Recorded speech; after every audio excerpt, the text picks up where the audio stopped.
guys. What are you looking at on the computer there? What you got going on?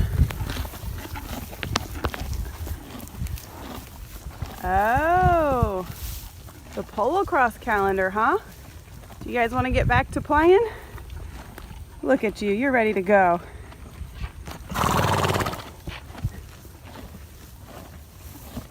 Question, guys. I am so eager to start playing Polocrosse again. Right, Mr. Wells? We just talked about this on our recent Tuesday board meeting.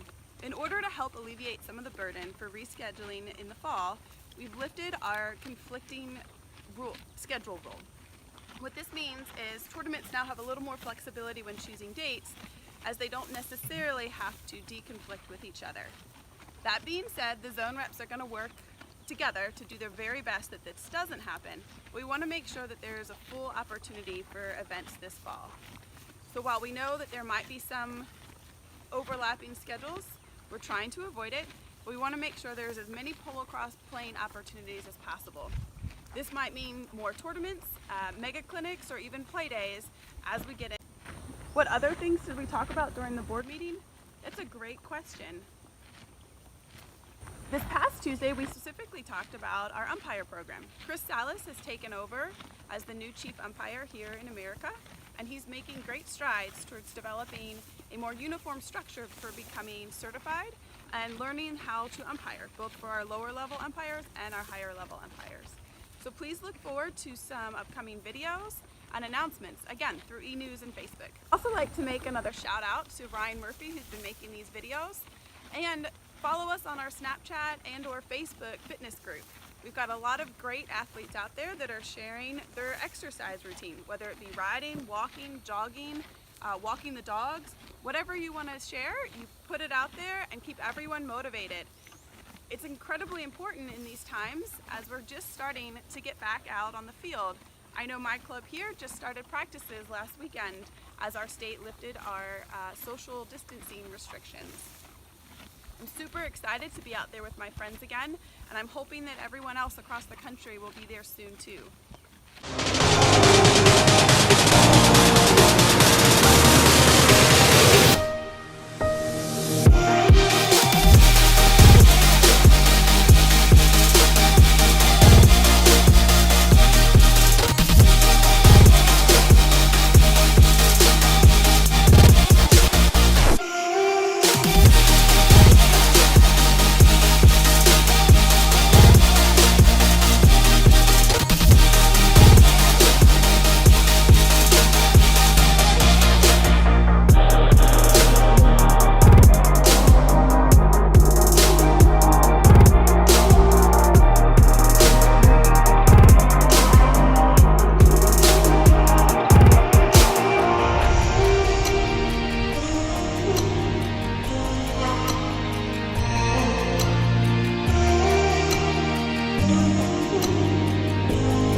And good afternoon, everybody.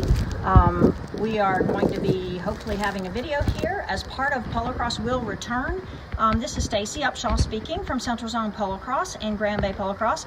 And today, as part of just a short way to get you thinking and excited about the return of activity, we wanted to share with you what's in my safety box. Those of you who know me know that when I started Polocrosse, I traveled with 2 small children, and I kind of had to be ready for roadside emergencies at all times. And then over the years, with lots of different emergencies, I've been able to get a safety box going on that kind of suits me. So I wanted to share that with you today.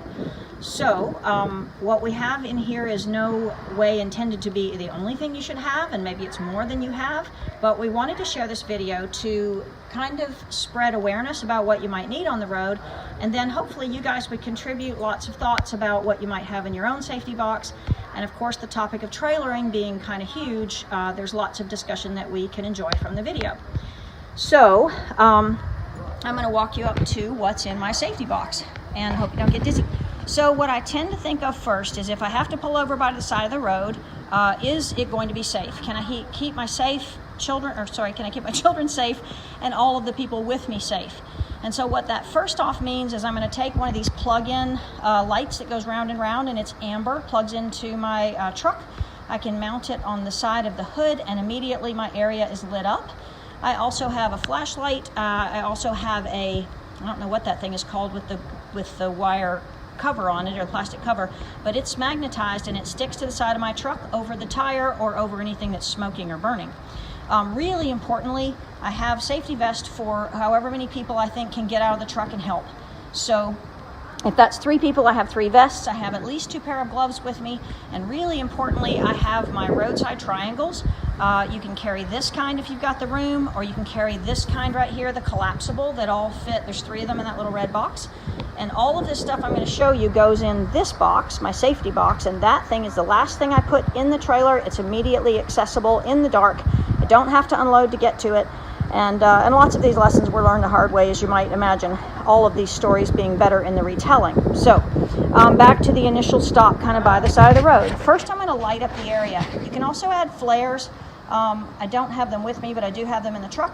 But most importantly, do I have a handheld light in my hand? Have I got a safety vest on? Have I got cones out by the side of the road so that I can make sure nobody's crawling up on my truck at 60 miles an hour? And do I have vests and gloves?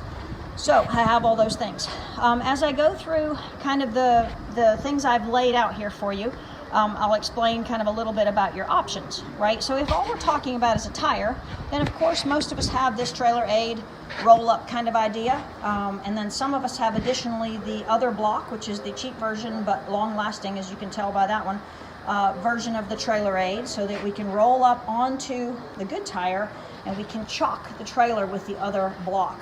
When I'm feeling super fancy or it's not convenient for me to do a roll-up, I do have what we like to call in my family the NASCAR drill version. This is the big red. Have had to use this not only to lift up my truck, but also to lift up a fully loaded trailer. And sometimes you have to mount this on top of that if you don't have the right height because you had to come off the road at a bad space and you didn't have much choice. So that's basically what I've got in my safety box to get my tire up off the road. Remember, of course, that you want to be able to loosen your lug nuts. You want to be able to do that by hand, or really preferably ask Santa Claus for your impact wrench. And it should go without saying, but I'll say it anyway. Before you leave on any trip, check everything that you have to make sure that everything that you have works. And so that's why it's especially a good time right now when we're not traveling very much to look over your safety box, make sure that everything works. Like plug in those circle lights, check that flashlight, check the impact wrench, carry an extra battery. So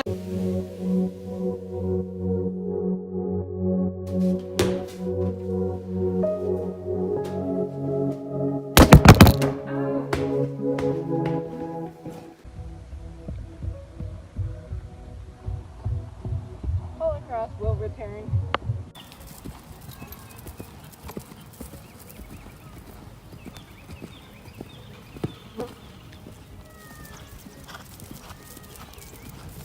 Polocrosse will return.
Polocrosse. check the impact wrench, carry an extra battery. So I have now the ability, again, if this is just a tire, and we'll just use that as an example, just a tire, like it's never that simple, but at any rate, you've got the way to get your tire up off the road, you've got your ability to take your lug nuts off, and then you'll see kind of over here, like, why do I have all this kind of dangerous horror looking tools? Well, of course I got a little hammer and a screwdriver. I have a crowbar. This was something that I didn't have one time that later on I wished I'd had. When the belt from my tire wrapped so tightly around my axle that it took 20 minutes to get the sucker off. Additionally, that's why I have this drywall cutter saw, because actually you can cut through the wire and the rubber of a wrapped belt when it's too tight around your axle to get it off. I have this nightstick kind of wackadoo stick. That's for people who might try to help me, but they're really not trying to help me at 2 in the morning.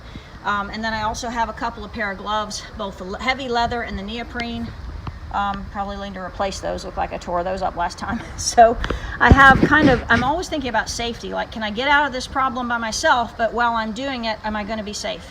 So that's why I have the drywall saw and the crowbar, so that I can maneuver any kind of bit of equipment that's twisted around itself.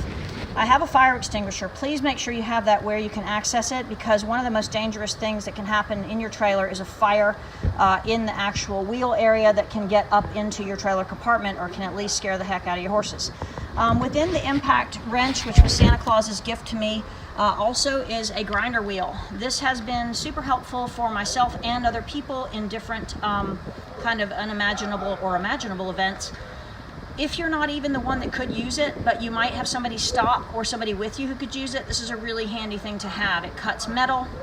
It can also cut the belt of a tire that's wrapped around. And so furthermore, I've got a WD-40, 2 rolls of tape. I have a stool because I'm short. Sometimes I need to reach stuff. And I have a towel just because.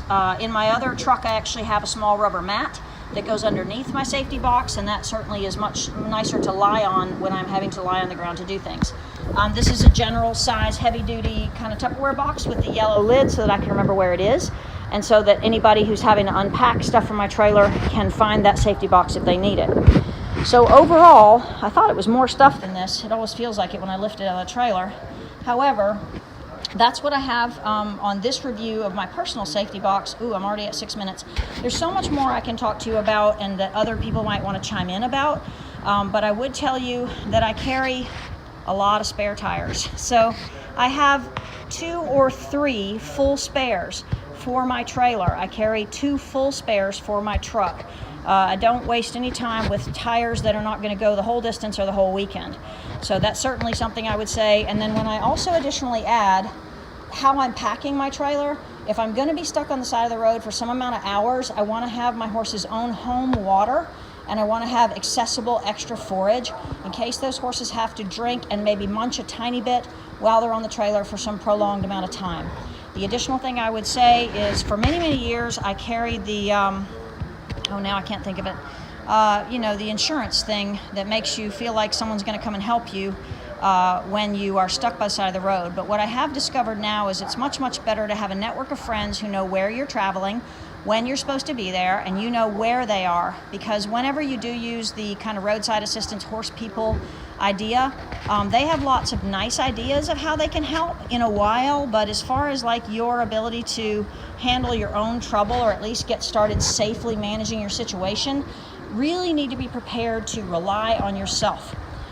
So that kind of summarizes what I have in my safety box. Again, safety, safety, safety. So we have light, we have protection, we don't want to get hit by another vehicle, we have our gloves, we've got the basic equipment and then some fancy equipment, and we have the safety cones or triangles as a way to get other vehicles aware that you are disabled.